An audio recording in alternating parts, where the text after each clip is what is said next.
नेत्रों को कोमलता से बंद कर लीजिए। अपनी सांसों को अनुभव करते हुए धीरे धीरे लंबी गहरी सांस भरें।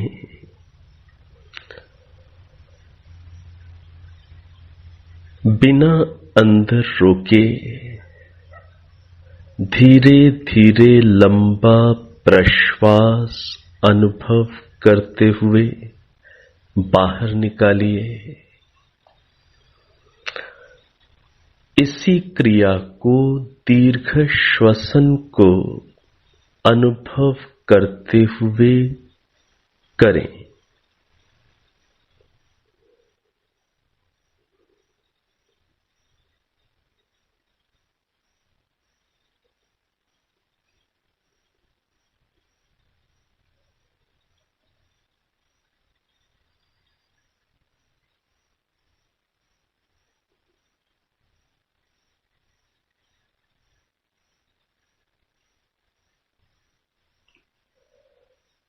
अब मिलकर प्रभु के निज नाम ओम का उच्चारण करेंगे। लंबी गहरी सांस भर लीजिए।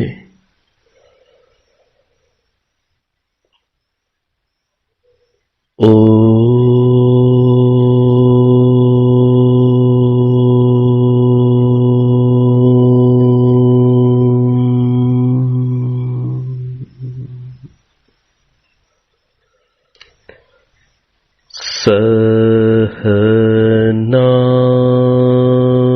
भवतु सहनौ भुनक्तु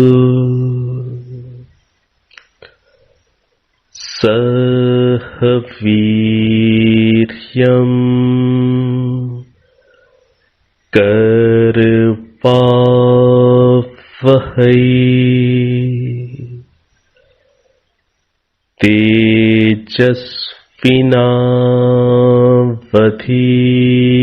तेजस्विनावधीतमस्तु मा विद्विषावहै।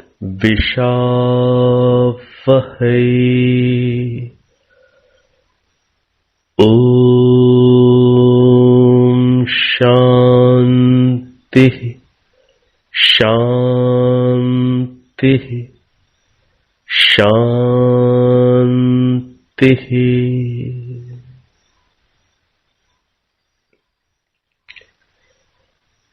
अब आप नेत्रों को खोल सकते हैं।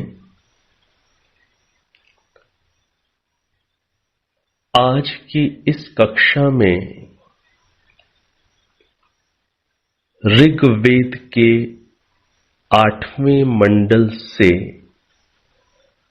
हम लोग कुछ परिचित होने का प्रयास करेंगे। ऋग्वेद के 8वें मंडल में सूक्तों की कुल संख्या 103 है। इसमें 103 सूक्त हैं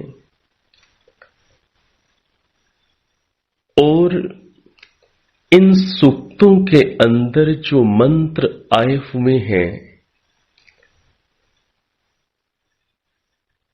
कई मंत्र 8वें मंडल में ऋग्वेद के 8वें मंडल में आए हुए कई मंत्र सामवेद में प्राप्त होते हैं।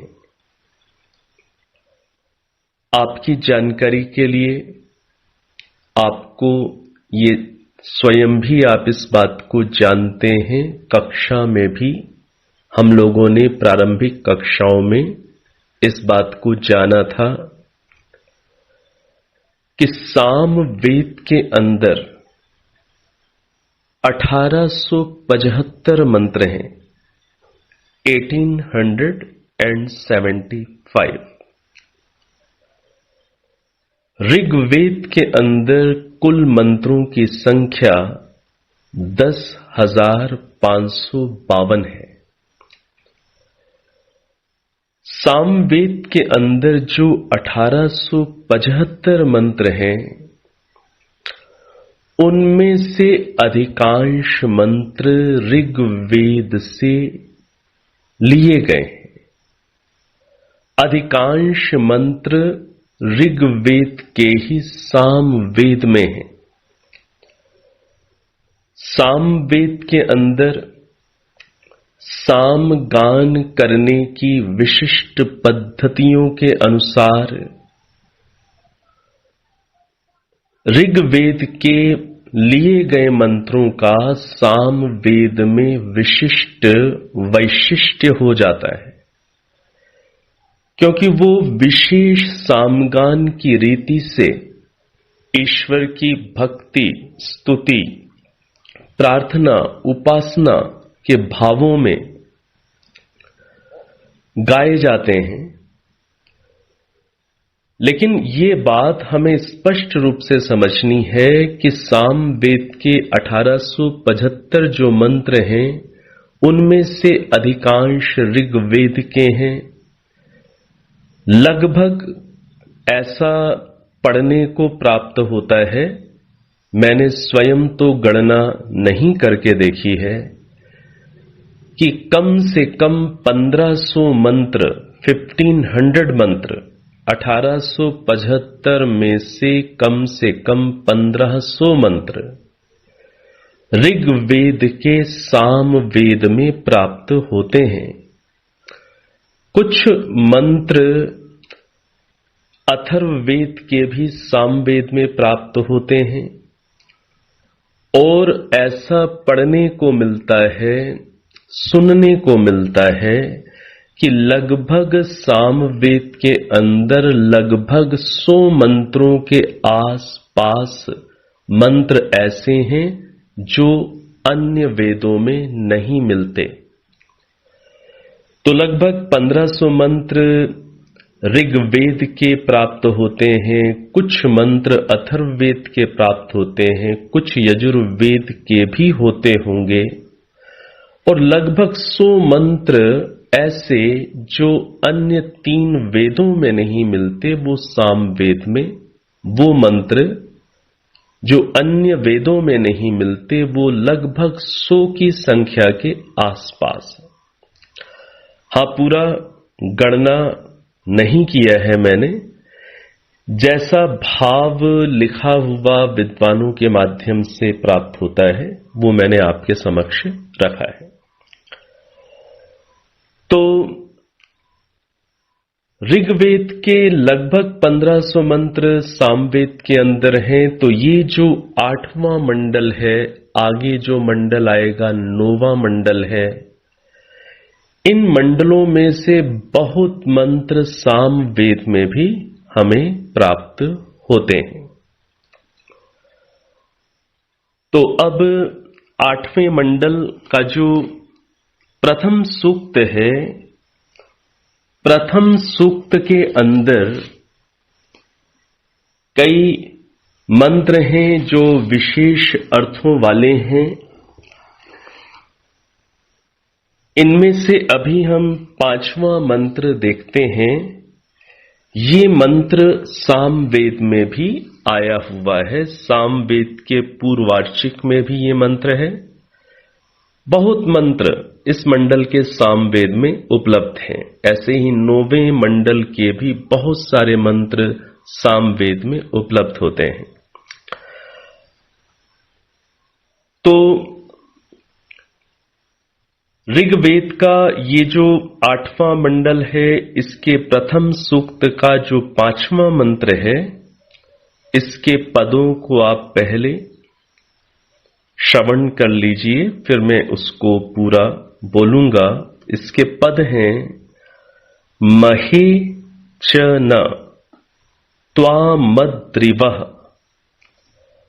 पराशुल्काय देयाम न सहस्राय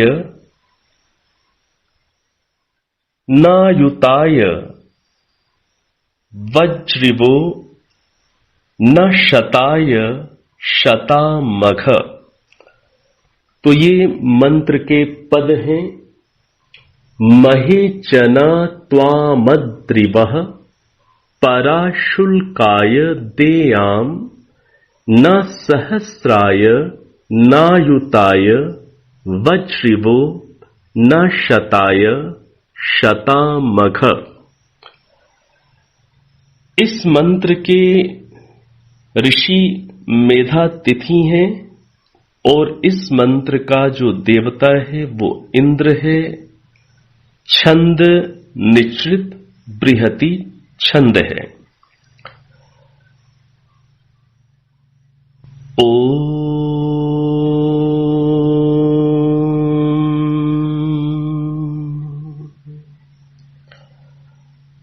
महे चन त्वामद्रिवः पराशुल्काय देयाम न सहस्राय नायुताय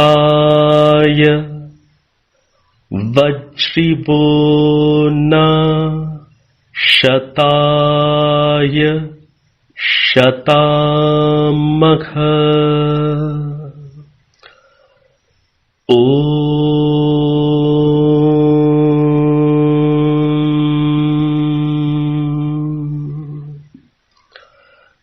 महे चन त्वामद्रिवः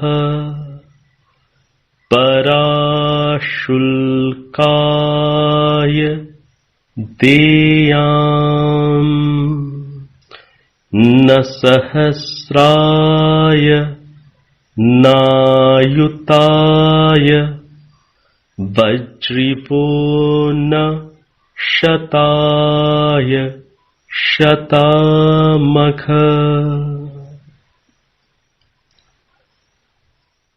तो इस मंत्र के अंदर ईश्वर को दो नामों से संबोधित किया गया।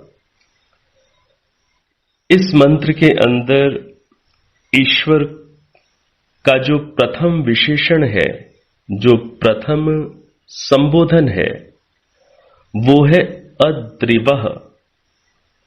अद्रिवः का अर्थ है हे संसार को वश में करने वाले। अद्रिवः का क्या अर्थ है?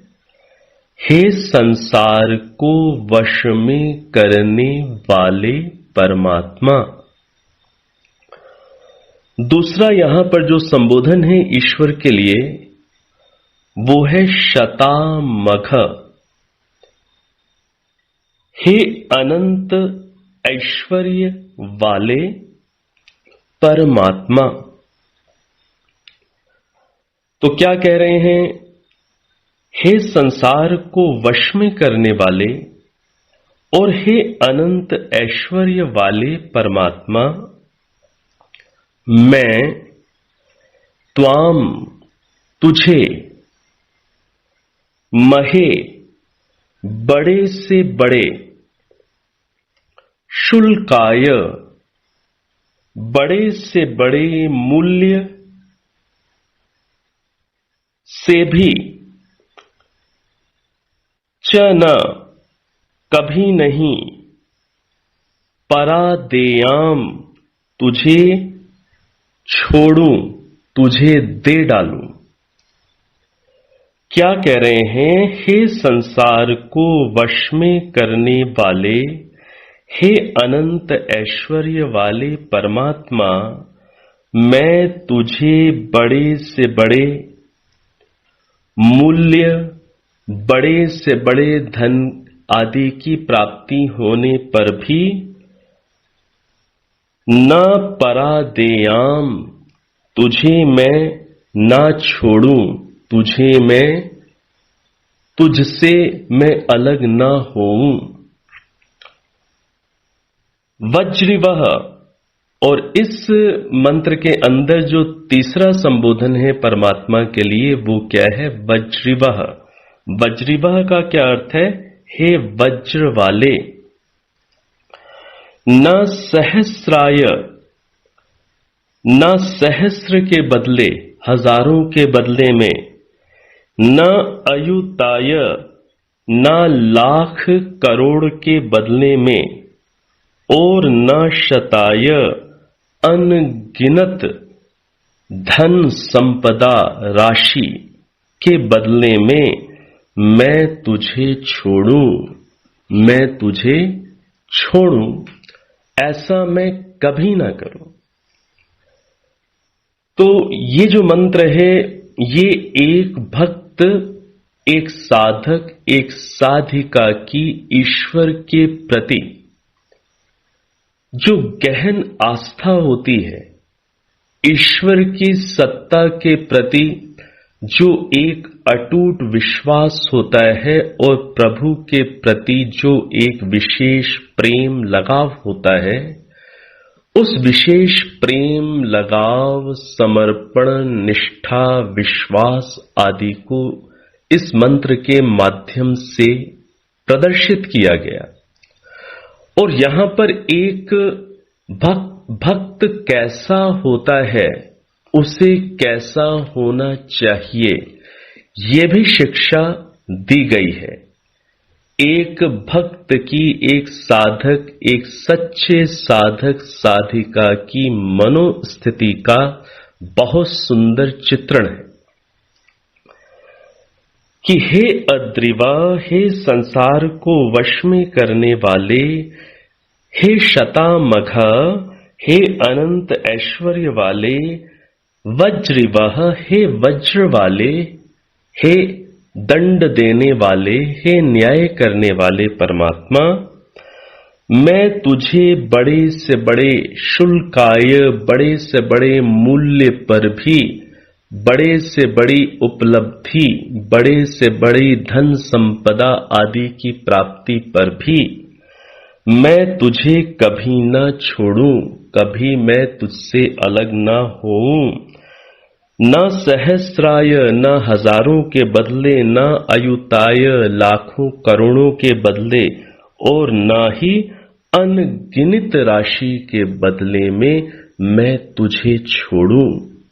ये जो मनोभूमि है, यहां पर ये जिस आस्था और दृढ़ता और निष्ठा का यहां पर जो इस मंत्र के माध्यम से हमें संकेत प्राप्त हो रहा है, इस संकेत को हमें बहुत अच्छी प्रकार से समझना है। ईश्वर को ना छोड़ें, जहां पर हमें ईश्वर की सत्ता के प्रति अपने आप को जागरूक रखना है, सजग रखना है, वहीं पर ईश्वर की आज्ञाओं का पालन करने में मैं कभी च्युत ना हूं, मैं कभी पीछे ना हटूं। संसार के अंदर बहुत बड़े बड़े प्रलोभन मिलते हैं, बहुत बड़े बड़े प्रलोभन मिलते हैं। धन के प्रलोभन व्यक्ति को मिलते हैं, संपदा, अधिकार, यश, बल, नेतृत्व, कई प्रकार के प्रलोभन संसार में व्यक्ति के सामने आते हैं। यदि व्यक्ति सावधान ना हो, यदि व्यक्ति सजग ना हो, तो उन प्रलोभनों के वश में आकर के व्यक्ति आदर्शों को छोड़ दिया करते हैं। ये घटना आपको समाज में व्यापक रूप से देखने को मिलती है। व्यापक रूप से इस घटना को हम समाज में और अपने जीवन में भी आत्मनिरीक्षण के माध्यम से हम भली भांति इस चीज को परख सकते हैं, अंदर झांक कर देख सकते हैं। ईश्वर की आज्ञा क्या है? वही मेरे लिए सर्वोपरि होनी चाहिए। ऋषियों ने ईश्वर की आज्ञाओं के आधार पर ही अपने जीवन को व्यतीत किया, इसलिए वो इतने महान हुए कि आज हम उन्हें अपना आदर्श मानकर, अपना मार्गदर्शक मानकर हम उनका अनुसरण करते हैं। उनके अंदर जो सत्य के प्रति जो निष्ठा होती है, एक सच्चे व्यक्ति के अंदर, सच्चे ईश्वर भक्त के अंदर जो सत्य के प्रति आस्था, सत्य के प्रति दृढ़ता, निष्ठा होती है, वो बहुत ही मूल्यवान होती है। एक सच्चे भक्त की ये पहचान है। हाँ, सत्य के प्रति निष्ठा, आस्था, दृढ़ता होने के साथ साथ जो सच्चा भक्त होता है वो विनम्र भी होता है, वो डाउन टू द अर्थ भी होता है, निरभिमानी भी होता है। जो सच्चा भक्त ईश्वर का होता है वो सिद्धांतों से समझौते नहीं करता। लोग क्या सोचेंगे ये उसकी दृष्टि मुख्य नहीं होती। उसकी दृष्टि मुख्य रूप से यही होती है कि ईश्वर मुझे देख रहे हैं, ईश्वर क्या सोचेंगे, ईश्वर मेरे विषय में क्या ओपिनियन बनाएंगे, मेरे विषय में प्रभु क्या विचार करेंगे। कि जहां थोड़ा सम्मान मिला, जहां थोड़ा लाभ मिला, जहां थोड़ा यश प्राप्त हुआ, जहां पर अधिक लोगों का जन समर्थन, भीड़ प्राप्त होनी शुरू हुई, कई बार व्यक्ति सिद्धांतों से समझौता करते हुए देखे जाते हैं समाज में। कभी भी हमें इस बात से निर्धारण ना ही स्वयं का करना है, ना ही अन्यों का करना है कि आपके समर्थक लोग कितने हैं, आपको मानने वाले लोग कितने हैं, या किसी व्यक्ति के समर्थक लोग कितने हैं, किस व्यक्ति के मानने वाले लोग कितने हैं, किस व्यक्ति के पीछे पीछे कितना सामाजिक बल है, कितना उसके साथ यश है, ये कसौटियां नहीं हैं। गलत व्यक्तियों के साथ भी सामाजिक बल मिलता है, समाज में उनका भी यश समाज में प्रसारित होता देखा जाता है, उन्हें भी जन समर्थन प्राप्त होता देखा जाता है। कभी भी हमें क्वालिटी को कभी भी क्वांटिटी के साथ उसका सामंजस्य हमें नहीं बिठाना। एक मानसिकता कहीं न कहीं समाज के अंदर इस रूप में होती है कि जहां क्वांटिटी अधिक है, जहां संख्या अधिक है, जहां समर्थन अधिक है, जहां फॉलोवर्स अधिक हैं, जहां पूछ अधिक है, जहां सम्मान अधिक है, जहां जहां ये अधिक है, जहां संख्या अधिक है, वहां वहां वो बातें या वो व्यक्ति या वो संस्थाएं अधिक अच्छी होती होंगी, क्योंकि वहां संख्या अधिक है, क्योंकि वहां लोग अधिक हैं। नहीं, ये कसौटी हमें सत्य तक नहीं पहुंचा सकती। हमेशा क्वालिटी पर हम केंद्रित होंगे, सत्य पर केंद्रित होंगे, ईमानदारी पर हम केंद्रित रहेंगे और अंदर ईमानदारी से चलने का जो संतोष होता है उसमें संतुष्ट रहेंगे। ईश्वर के साथ जुड़े रहने पर ही, ईश्वर की आज्ञाओं का पालन करने में ही अपनी अधिक उपलब्धि मानेंगे। तभी हम ठीक दिशा में, ठीक राह पर हम चल पाएंगे। नहीं तो संसार के प्रलोभन, मान, सम्मान, पदवियां, अधिकार, फॉलोवर्स, प्रशंसाएं हमें कब सन्मार्ग से अलग कर देंगी पता ही नहीं चलेगा। तो इस बात को यहां पर इस रूप में कहा जा रहा है कि भक्त कह रहा है कि हे परमात्मा, मेरे अंदर ऐसी दृढ़ता हो, मेरे अंदर ऐसी निष्ठा हो, मैं आपको कभी न छोड़ूं, आपकी आज्ञाओं को मैं कभी भी न छोड़ूं, मैं संसार की भौतिक चीजों से, लोगों से, भीड़ से, संख्या से प्रभावित न हूं। मेरी दृष्टि आपकी आज्ञा पालन करने में, मेरी दृष्टि आपकी दृष्टि में अच्छा बने रहने में बनी रहे। मेरा केंद्र आप हैं, मेरा केंद्र संसार नहीं है, मेरा केंद्र भौतिक संपदाएं नहीं है, मेरा केंद्र धन नहीं है, मान नहीं, सम्मान नहीं, भीड़ नहीं, फॉलोवर्स नहीं, यश नहीं। मेरा केंद्र प्रभु आप हैं। तो मैं आपको किसी भी लोभ में, किसी भी सांसारिक आकर्षण से प्रभावित होकर प्रभु मैं आपको, आपकी आज्ञाओं को, सत्य परंपराओं को, सत्य को ना छोड़ बैठूं, ऐसा मुझ में सामर्थ्य दें। ये यहां पर इस रूप में ऐसी प्रार्थना का भाव इस मंत्र में छुपा हुआ है। ऐसे मंत्र हमें आत्म मंथन, आत्म निरीक्षण, आत्म विश्लेषण करने की ओर प्रेरित कर देते हैं कि हमें जीवन में सर्वोपरि प्रभु को ही रखना है, प्रभु की आज्ञाओं को ही रखना है।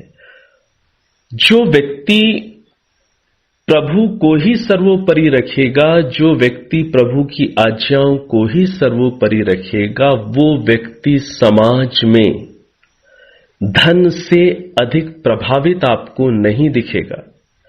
वो व्यक्ति आपको समाज में सम्मान से, भौतिक ऐश्वर्य की चमक धमक से प्रभावित नहीं दिखेगा। और जो व्यक्ति इस रूप में अंदर दृढ़ नहीं होगा, ये पहचान है, तो वो व्यक्ति जो भौतिक चीजें हैं उनसे बहुत अधिक प्रभावित दिखेगा। और जिनके पास भौतिक संपदाएं, मान, सम्मान, अधिकार, प्रतिष्ठा अधिक है, उनसे प्रभावित होता हुआ दिखाई देगा। और उस प्रभाव में आकर के वो ऐसे प्रभावशाली लोगों के अनुसार अपने जीवन को ढालता हुआ दिखाई देगा। और वेद, प्रभु आदि से प्रभावित कम होने के कारण फिर धीरे धीरे सत्य मार्ग से हटता हुआ आपको दिखाई देगा। ये आत्मनिरीक्षण हमें स्वयं के प्रति भी करना है। ऐसी घटना हमारे अंदर भी घटती होगी, घट सकती है। ऐसे मंत्रों का स्वाध्याय और इस प्रकार से बार बार ऐसी विचारधारा को सुनना जो हमें अंदर से मजबूत कर दे, जो हमें अंदर से दृढ़ कर दे, ये विचारधारा बार बार सुननी होती है, सुनानी होती है, तब जाकर के व्यक्ति अंदर दृढ़ बनता है। नहीं तो वो किसी भी भ्रष्ट, किसी भी प्रतिष्ठित व्यक्ति से प्रभावित आपको होता हुआ मिल सकता है। जो अपने सुकर्मों से प्रतिष्ठित हैं, उनसे तो प्रभावित होना ही चाहिए, उनके अच्छे कर्मों से प्रभावित होना चाहिए, उनके अच्छे भावों से, उनके गुणों से प्रभावित होना चाहिए। लेकिन समाज के अंदर ऐसे भी लोग मिलते हैं जो भ्रष्ट हैं लेकिन प्रतिष्ठित हैं, जिनका आचरण उत्तम नहीं है लेकिन फिर भी वो समाज में बलवान हैं, जिनका जीवन वेदानुकूल नहीं है फिर भी वो बहुत बड़ी आर्थिक संपदा के स्वामी हैं। ऐसे लोग भी समाज में मिलेंगे। तो बहुत विशेष रूप से ध्यान रखना है, हमें प्रभावित नहीं होना है, ना ही हमें भीड़ से प्रभावित होना है, ना ही धन संपदा से प्रभावित होना है। हमें तो सत्य से प्रभावित होना है, हमें तो आदर्शों से प्रभावित होना है, हमें तो वैदिक मूल्यों से प्रभावित होना है, आचरण से प्रभावित होना है और इन्हीं का सम्मान करना है। जिस जिस चीज का हम समाज में सम्मान करते हैं वही वही चीजें बढ़ जाया करती हैं, ये नियम है। यदि हम आचरण का, यदि हम सत्य निष्ठा का, यदि हम सत्य के प्रति दृढ़ता का, सैद्धांतिक दृढ़ता का, यदि हम इन चीजों का सम्मान अधिक करेंगे, भीड़ का सम्मान नहीं करेंगे, व्यक्ति के फॉलोवर्स के कारण किसी को बड़ा नहीं मानेंगे, कामों के कारण भी बड़ा नहीं मानेंगे, उसके अंदर, व्यक्ति के अंदर जो दृढ़ता है सत्य के प्रति और जो ईमानदारी है और जो ईश्वर की आज्ञा को पालन करने के प्रति जो आत्मबल है, हां, उन सब से सबसे अधिक प्रभावित होंगे और इन्हीं गुणों को अधिक मानेंगे। तो अपने आप समाज में इन गुणों को धारण करने के प्रति लोग अधिक प्रेरित हो जाएंगे। जब समाज के अंदर ऐसा होता है कि एक व्यक्ति कुछ अच्छा भी करता है और कुछ गलत भी करके आगे बढ़ जाता है, धन ऐश्वर्य से युक्त हो जाता है, तो उससे लोग अधिक प्रभावित होते हैं। लोग उस जैसा कुछ मिक्सिंग करके बनने की कोशिश करने वाले अधिक दिखते हैं। ऐसा क्यों होता है? क्योंकि उस व्यक्ति को समाज में सम्मान अधिक मिला, और सम्मान अधिक जिस भी चीज को मिलता है, लोग वैसा ही बनना चाहते हैं, वैसा ही होना चाहते हैं।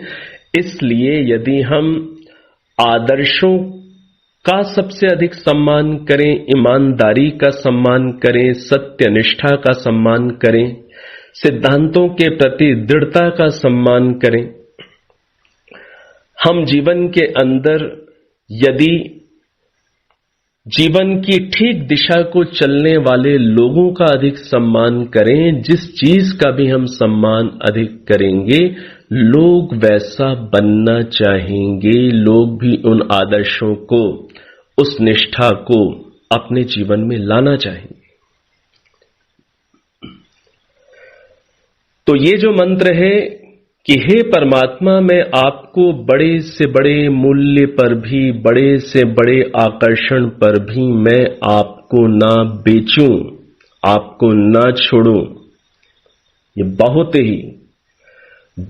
ही एक सार्थक हमारे जीवन के लिए संदेश देता हुआ ये मंत्र है। और इस संदेश की आज बहुत आवश्यकता है, क्योंकि लोग थोड़े से आकर्षण के लिए, वो हम भी हो सकते हैं, हमें अपना आत्मरक्षण करना है, सावधान रहना है कि हम थोड़े से आकर्षण में, थोड़े से मान सम्मान, धन आदि को लेकर के कहीं हम सिद्धांतों से समझौता तो नहीं करते। हम मात्र लोगों को खुश करने के लिए ही, भीड़ अधिक लगाने के लिए ही हमारा केंद्रीकरण कहीं ऐसा तो नहीं बना हुआ। तो हमारा केंद्र वेद है, हमारा केंद्र ईश्वर है, हमारा केंद्र ईमानदारी है, सत्य है, आदर्श है। ऐसा हमारा केंद्र बना रहा तो हम निश्चित रूप से ठीक दिशा में अग्रसर होते ही चले जाएंगे, अवश्य बढ़ते चले जाएंगे।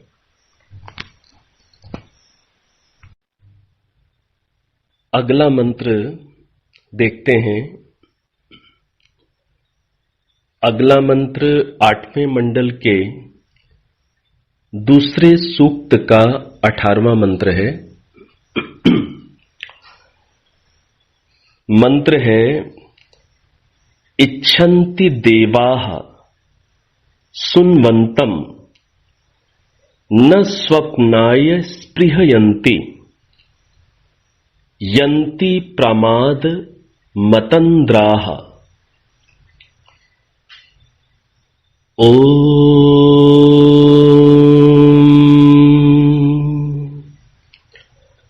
इच्छन्ति देवाः सुन्वन्तं न स्वप्नाय स्पृहयन्ति यन्ति प्रमादमतन्द्राः। ये मंत्र है।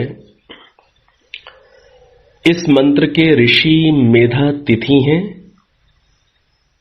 और देवता इंद्र हैं। छंद आर्षि गायत्री है। ये जो मंत्र है ये आलस्य और प्रमाद इन दोनों का त्याग करके यज्ञ करने की प्रेरणा देता है। पिछली कक्षाओं में कहीं हमने इस बात को भी समझा है कि यज्ञ ये जो शब्द पद वेदों के अंदर प्राप्त होता है, इसका अर्थ होता है अच्छे कार्य, नोबल डीड्स। जो भी अच्छे कार्य हैं वो सब वैदिक टर्मिनोलॉजी में यज्ञ कहे जाते हैं। तो इस मंत्र का जो अर्थ है थोड़ा सा उसको देख लें, फिर हम भाव को समझने का गहराई से प्रयास करेंगे। देवाः देवलोग, जो देव हैं देवलोग, सुन्वन्तं यज्ञ कर्म करते हुए की, यज्ञ कर्म करते हुए की अर्थात अच्छे कर्मों को करने वालों की। इच्छन्ति इच्छा करते हैं, न स्वप्नाय स्पृहयन्ति निद्राशील सुस्तों को नहीं चाहते, आलसियों को नहीं चाहते। अतंद्राः स्वयं आलस्य रहित ये देवलोग प्रमादम गलती भूल करने वाले का यन्ति नियमन करते हैं। तो इस मंत्र के अंदर क्या बात कही जा रही है कि जो देव लोग हैं, और देव लोगों से तात्पर्य अभी सामान्य रूप में हम इस बात को समझते हैं कि जो अच्छे लोग हैं, जो स्वयं जीवन में आदर्शों पर चल रहे हैं, जो एक महादेव परमात्म देव की आज्ञाओं का पालन कर रहे हैं, ऐसे जो देव लोग हैं वो लोग किसको चाहते हैं? वो लोग यज्ञ कर्म करने वाले को चाहते हैं, उसको पसंद करते हैं। ऐसे लोग जो अच्छे कार्यों को, परोपकार के कार्यों को, स्वयं के निर्माण के कार्यों को, जो लोग आलस्य रहित होकर के कर रहे हैं, जो पुरुषार्थी हैं स्वयं के निर्माण के लिए, समाज के निर्माण के लिए, धर्म के संरक्षण के लिए, सत्य परंपराओं के संरक्षण के लिए, जिनके अंदर फायर है, जिनके अंदर अग्नि है, और जो पुरुषार्थी हैं और जो तपस्वी हैं, ऐसे लोगों को देवलोग चाहते हैं। जो अच्छे लोग हैं वो लोग ऐसे पुरुषार्थी लोगों को पसंद करते हैं। और जो देवलोग हैं वो कैसे हैं? वो नियमन भी करते हैं। वो जब इस बात को देखते हैं कि कहीं पर कोई गलती हो रही है तो वो भूल करने वाले का नियमन भी करते हैं, उसको ठीक दिशा भी देते हैं, अनुशासित भी करने का प्रयास करते हैं। समाज हित के लिए, परंपराओं के हित के लिए वो बहुत सुंदर रीति से सामने वाले को कष्ट भी ना हो, मनोवैज्ञानिक उपायों के माध्यम से वो सामने वाले का नियमन भी करते हैं, उसे दिशा देने का भी प्रयास करते हैं। तो इच्छन्ति देवाः सुन्वन्तम, इच्छन्ति, इच्छन्ति मतलब चाहते हैं, देवाः देवलोग, सुन्वन्तम, सुन्वन्तम का क्या अर्थ हुआ? यज्ञ करने वाले को, अच्छे कर्म करने वाले को, न स्वप्नाय स्पृहयन्ति, नहीं स्वप्नाय, स्वप्नाय मतलब जो आलसी हैं, जो प्रमादी हैं, ऐसों को न स्पृहयन्ति नहीं चाहते हैं, यन्ति प्रमादम अतंद्राः, और जो प्रमाद कर रहे हैं उनको यन्ति, उनका नियमन करते हैं। कौन करते हैं उनका नियमन? उनको अनुशासित कौन करते हैं? जो अतंद्राः, जो स्वयं आलस्य से रहित हैं, ऐसे देवलोग उनका अनुशासन करते हैं, उनका नियमन करते हैं, उन्हें डिसिप्लिन करते हैं। तो देखिए, हम सब भी यदि स्वभाव से देखें तो हम सब भी ऐसे ही व्यक्तियों को पसंद करते हैं कि जो लोग पुरुषार्थी हैं, जो अपने समय का उचित उपयोग करते हैं, स्वयं का निर्माण करने में जो तत्पर हैं, समाज का निर्माण करने में जो तत्पर हैं, जो व्यक्ति पुरुषार्थी हैं वो देवों की पसंद बन जाते हैं। हम सभी भी ऐसा ही चाहते हैं, हम भी उन्हीं लोगों को, आप सब भी उन्हीं लोगों को अधिक पसंद करते हैं। तो यहां पर यह बात स्पष्ट रूप से है कि जो देवलोग हैं और जो देवों के भी देव, जो महादेव परमात्मा है, ऐसे ही परमात्मा है। परमात्मा के दृष्टि में भी वही पात्र होगा जो पुरुषार्थी होगा, जो अपने निर्माण के लिए जो तत्पर होगा, जो पसीना बहाएगा और जो केवल अपने लिए ही नहीं अन्यों के सुख के लिए भी प्रयत्नशील रहेगा। जैसे परमात्मा प्रयत्नशील हैं, जैसे परमात्मा सतत उपकार कर रहे हैं, इस रूप में यदि हम पुरुषार्थी बने रहेंगे तो हम परमात्मा की दृष्टि में भी सुपात्र रहेंगे। और जो निचले स्तर पर जो मनुष्यों में जो देव कोटि के लोग हैं, जो अच्छे लोग हैं, उनके दृष्टि में भी हम सुपात्र होंगे, अच्छे होंगे। और हम यदि पुरुषार्थी होंगे तो हमें ऐसे देवों की संगति प्राप्त होगी, और जीवन में यदि कोई शिथिलता आती है तो ऐसे देव हमारा मार्गदर्शन भी करेंगे। तो इस रूप में यहां पर पुरुषार्थी बन करके सतत यज्ञ करने का उपदेश है, अर्थात अच्छे कर्मों को करने का उपदेश है। आप में से आप सभी अपने अपने क्षेत्रों में, अपनी अपनी फील्ड में आप सभी प्रयत्नशील हैं। बच्चों का निर्माण करना है, घर परिवार को संभालना है, रिश्तेदारी के अंदर भी कितनी ऐसी स्थितियां आती हैं जहां पर आपका मार्गदर्शन अपेक्षित होता है, आपका अनुभव अपेक्षित होता है। तो जो आप अच्छे कार्य कर रहे हैं, जो आप दूसरों को ठीक दिशा दिखाते हैं, दूसरों की समस्याओं का समाधान करते हैं, दूसरों की सहायता करते हैं, और स्वयं के लिए जो आप सजग रहते हैं, स्वयं का निर्माण करने के लिए, स्वयं को अंदर साधने के लिए, ये सब यज्ञ है। तो हम सभी जो पुरुषार्थ करते रहेंगे तो हम सभी ईश्वर की दृष्टि में भी पात्र बनेंगे और देवों की दृष्टि में भी पात्र बनेंगे, और हमें और सहयोग और समर्थन प्राप्त होता रहेगा। और हम जीवन में ठीक दिशा में आगे बढ़ते चले जाएंगे। अब एक बहुत ही प्यारा मंत्र है, ये है 8वें मंडल के 45वें सूक्त का 20वां मंत्र। बहुत हृदय स्पर्शी मंत्र है। 45वां सूक्त और 20वां मंत्र। आ त्वा रंभम न जिव्रयो ररंभा शवसस्पते उष्मसि त्वा सधस्थ आ।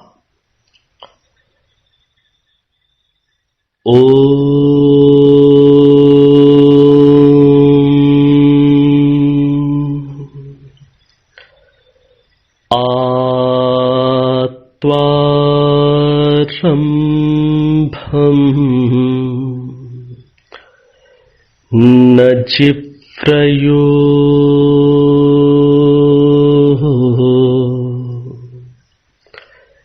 ररंभा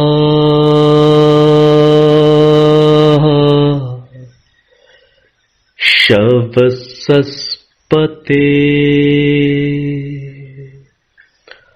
उष्मसि त्वा सधस्थ आ। उष्मसि त्वा सधस्थ आ। त्वा रंभम न जिव्रयो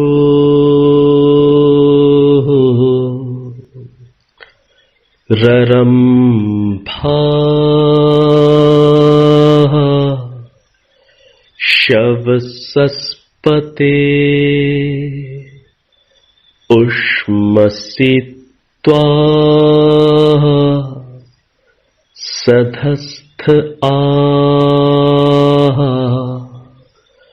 उष्मसि त्वा सधस्थ आ। बहुत अच्छा मंत्र है ये। उपासना के समय, ध्यान के समय मेरे लिए तो बहुत उपयोगी रहा। आप भी इसका प्रयोग करके देख सकते हैं।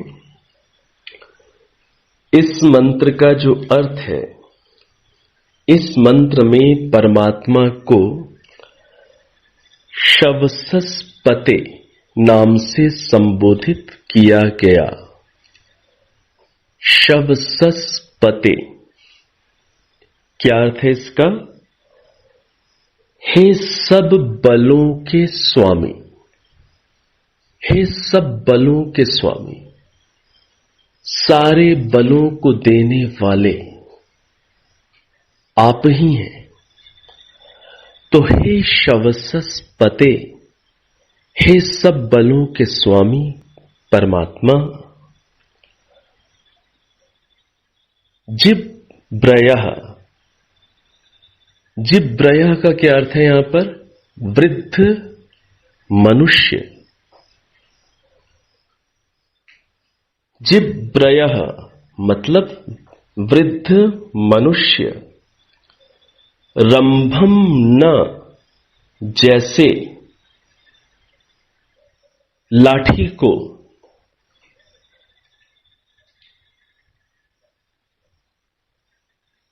ररंभा जिस प्रकार से एक वृद्ध मनुष्य जिस प्रकार से लाठी का सहारा लेता है, त्वा उस प्रकार से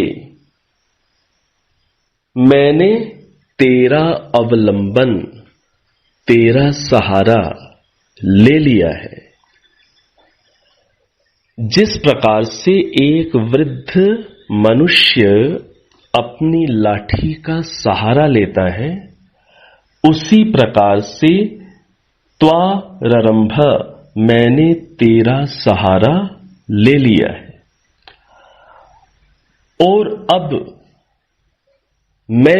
मेरी जो इच्छा है वो इच्छा क्या है? त्वा सधस्थे, तुझे ठीक, आपको ठीक अपने स्थान पर, जहां मैं हूं ठीक वहां आपको अपने स्थान पर आमने सामने उष्मसी देखना चाहता हूं, अनुभव करना चाहता हूं।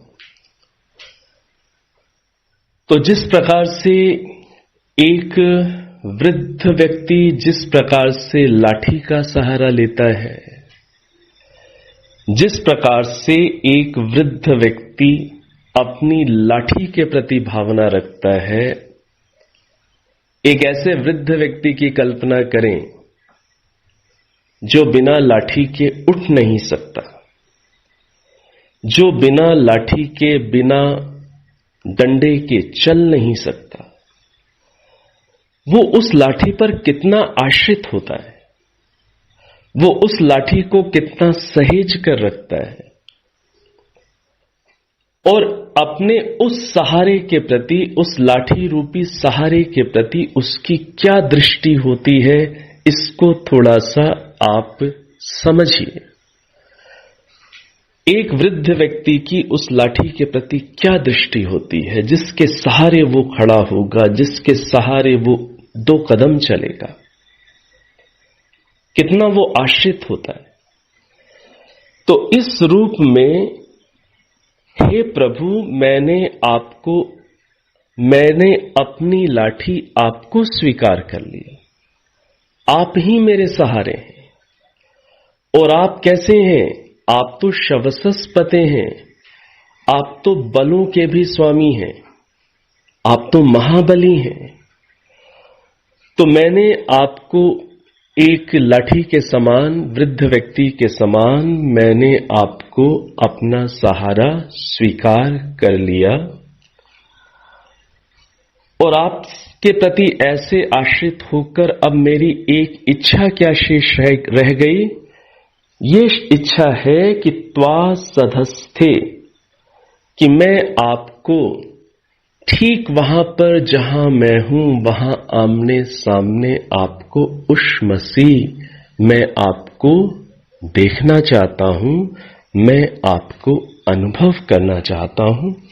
तो ये जो प्रार्थना है और प्रार्थना के साथ जो समर्पण का भाव है, ये साधना प्रारंभ करते समय या गहरी साधना में भावों को जगाने में ये मंत्र उपयोगी हो सकता है। आप भी इससे लाभ प्राप्त करिएगा। अब एक मंत्र और देखते हैं 8वें मंडल का। ये मंत्र 8वें मंडल के 48वें सूक्त का 14वां मंत्र है। 8वें मंडल के 48th सूक्त का 14th मंत्र। मंत्र है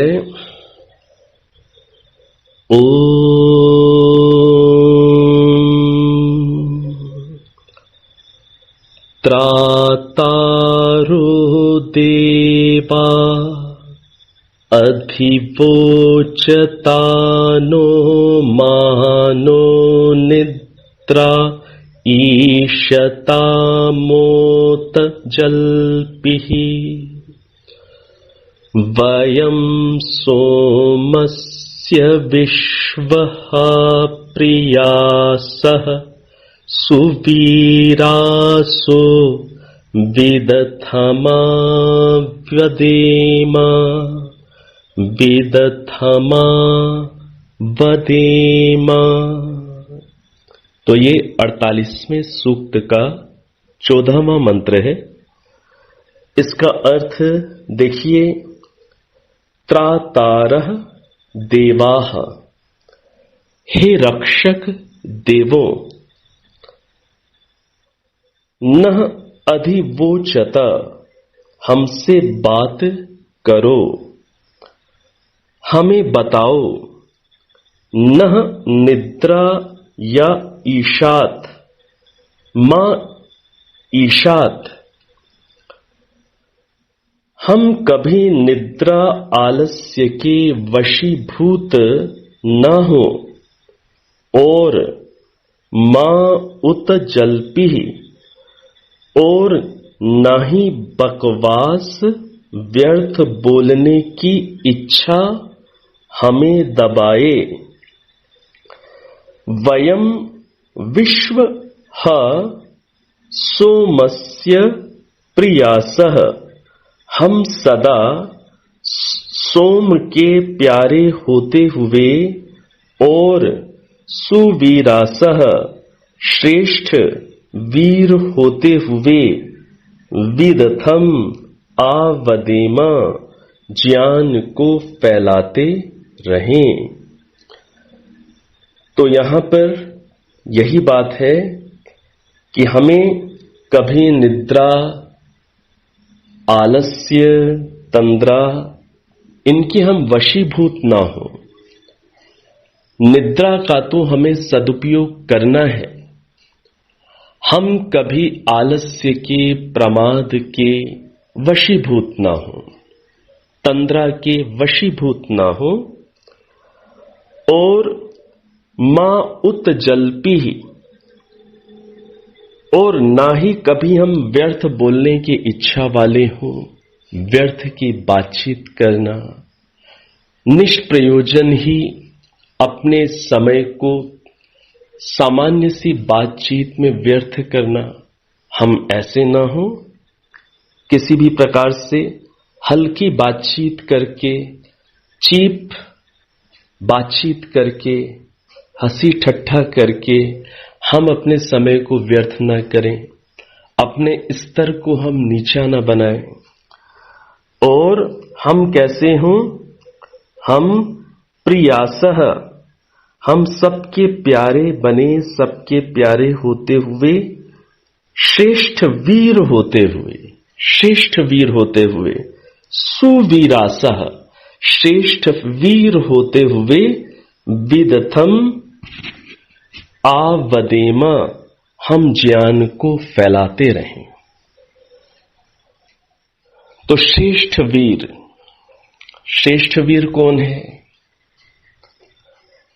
जो वीर जीवन में आने वाली परेशानियों से घबराए नहीं।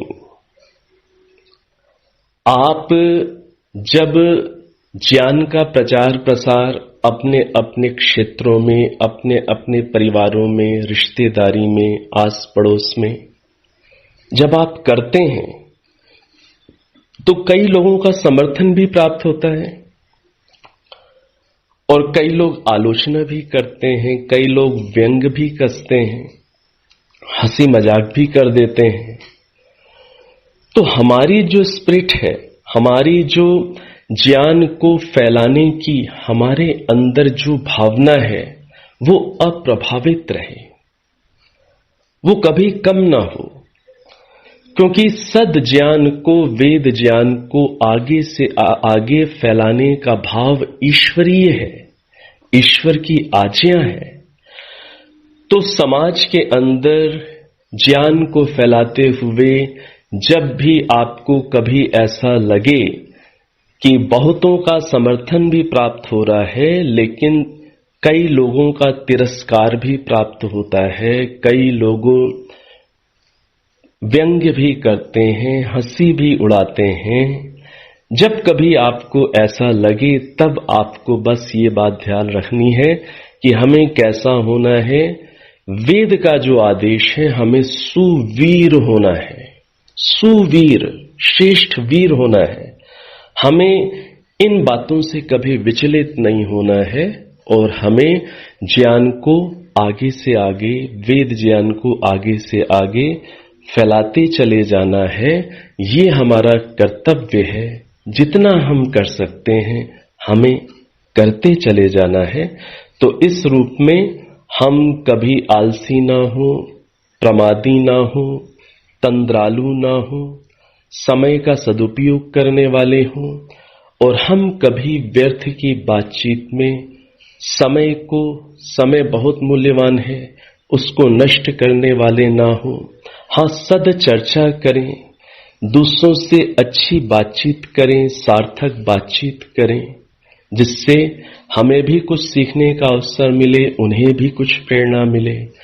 और उसके साथ साथ हम ज्ञान का प्रचार प्रसार करने के मार्ग में हम कैसे हों? सुवीर हों, हम श्रेष्ठ वीर हों, हम अविचलित हों। हम इस रूप में आगे से आगे ज्ञान को बढ़ाते चले जाएं। तो इस रूप में ये वेद मंत्र ज्ञान का प्रचार प्रसार करने के लिए हमें बहुत प्रेरणा देता है। तो इस रूप में कुछ इन मंत्रों के माध्यम से हम लोगों ने 8वें मंडल से परिचित होने का प्रयास किया है। 8वें मंडल में तो बहुत सारे मंत्र हैं, लगभग 1700 के आसपास मंत्र हैं। हमने तो 4 ही मंत्र लिए हैं।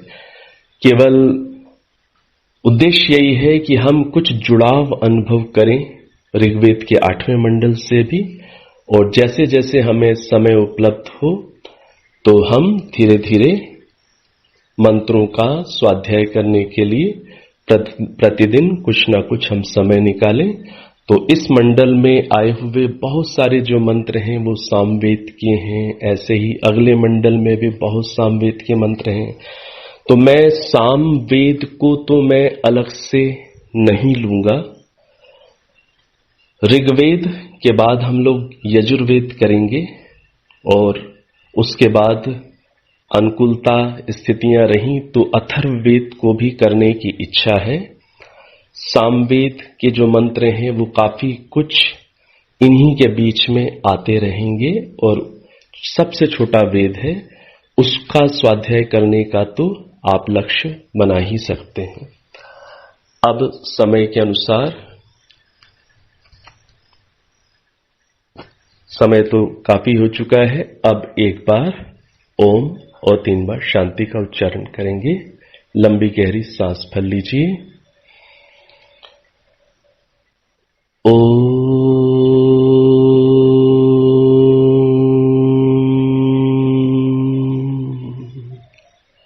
शांति शांति शांति।